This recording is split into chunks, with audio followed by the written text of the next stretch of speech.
The European dream is dying, and nobody wants to admit it. What I'm about to tell you isn't speculation, it's mathematics. Cold, brutal mathematics that Brussels desperately hopes you'll never understand. Because once you see the numbers I'm seeing, you realize we're not just witnessing policy failures. We're watching the controlled demolition of the world's largest economic experiment. Let me start with something that happened 4 weeks ago, that the mainstream media buried completely.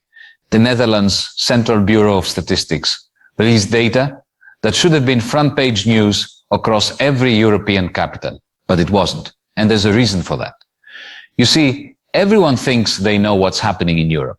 Rising energy costs, political polarization, immigration debates. But what's really happening, what the financial press won't tell you, what even most economists are afraid to articulate clearly, that's a completely different story. I want to talk to you today about the mathematics of dissolution. The moment when the cost of holding a monetary union together exceeds the benefits of maintaining it. And according to every metric I track, we crossed that threshold in September 2024. The Netherlands, the supposed fiscal darling of Europe, has been hemorrhaging capital for 8 consecutive months. Dutch pension funds moved 47 billion euros to American assets in the third quarter alone. An IGIM bank relocated its derivatives trading to Singapore. Royal Dutch Shell completed its headquarters transfer to London, taking 2,400 high-paying jobs with it. This isn't market adjustment. This is economic evacuation. But here's what should terrify you. The Netherlands isn't just another EU member state. Dutch institutions manage 1.8 trillion euros in pension assets for European workers. When Dutch capital flees Europe, it's European retirement security fleeing. And yet Brussels demands that the Netherlands contribute more to the EU recovery fund and accept more refugees under burden-sharing agreements. Do you see the contradiction? Start with Belgium. Belgian public debt has reached 108% of GDP. The regional deficit between Flanders and Wallonia has widened to unsustainable levels. Flemish taxpayers contribute 67% of federal revenues, while receiving only 52% of federal spending. Moody's downgraded Belgium's outlook to negative in September. Belgian companies are establishing headquarters outside the Eurozone at unprecedented rates. Anheuser-Busch InBev moved tax domicile to Brazil. Solvay established primary operations in Texas. Now Austrian household debt has exploded to 94% of GDP, while real wages have declined for 18 consecutive months. Austrian banks hold 280 billion euros in Eastern European exposure that's turning toxic as Poland and Hungary reject EU fiscal oversight. Youth emigration from Austria has accelerated 340% since 22. University graduates are leaving for Switzerland, Singapore, and the United States at unprecedented rates. These are highly skilled professionals fleeing a system they believe has no future. I was in Vienna last month, speaking with Austrian central bank economists. They told me that if current demographic trends continue, Austria will face a choice within 2 years, either abandon Euro membership or accept permanent economic decline. Let me tell you about Poland. Polish economic growth has averaged 4.3% annually, while receiving 186 billion euros in EU development funds since 2004, but Polish voters elected a government that explicitly rejects European legal authority while demanding continued financial transfers. Polish courts refuse to implement European Court of Justice rulings. Polish officials demand full access to European single market benefits and development funding while attacking European democratic values. This isn't European integration. This is European exploitation.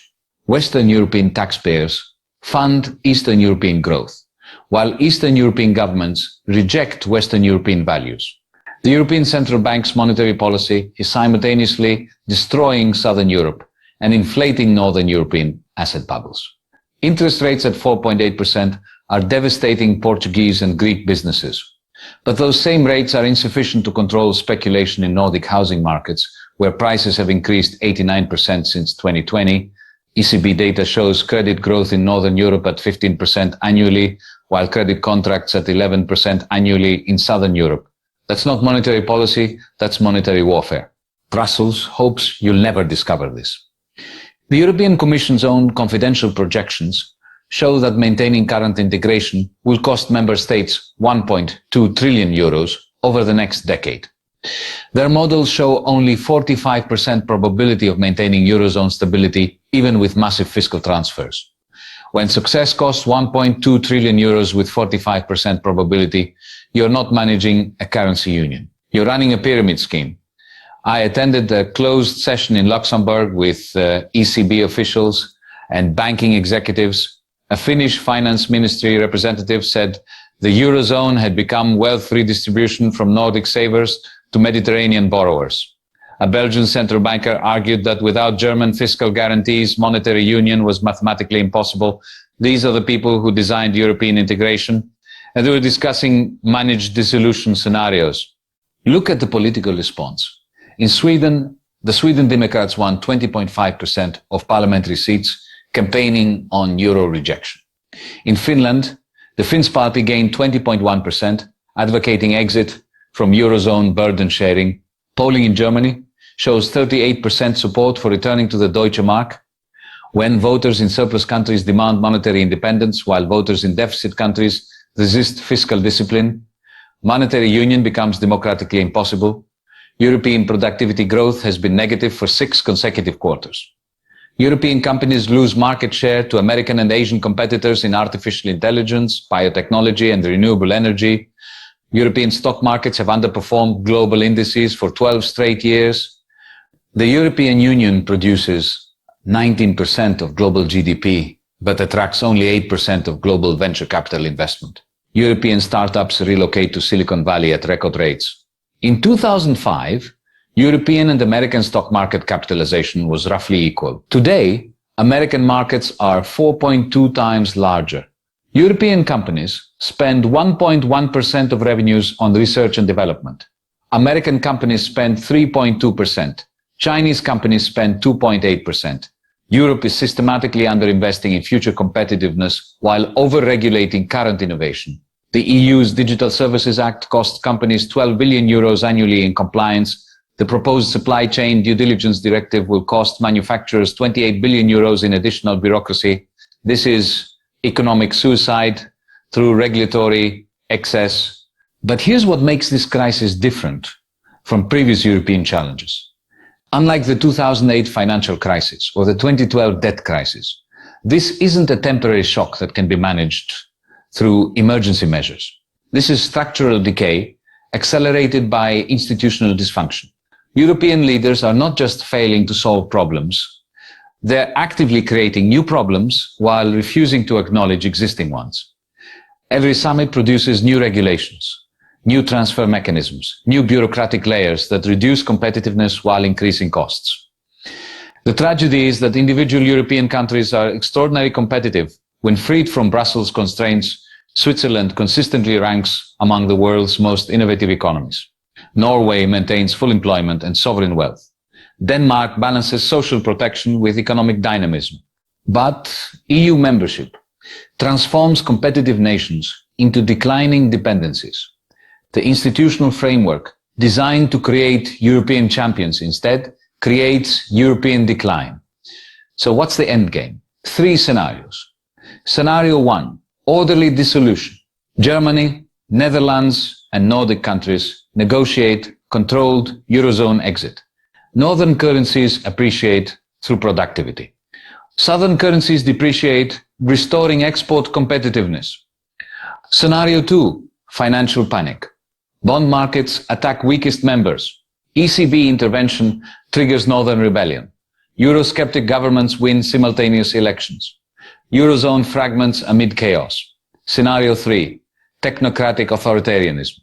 Brussels abandons electoral legitimacy and imposes fiscal union through financial coercion.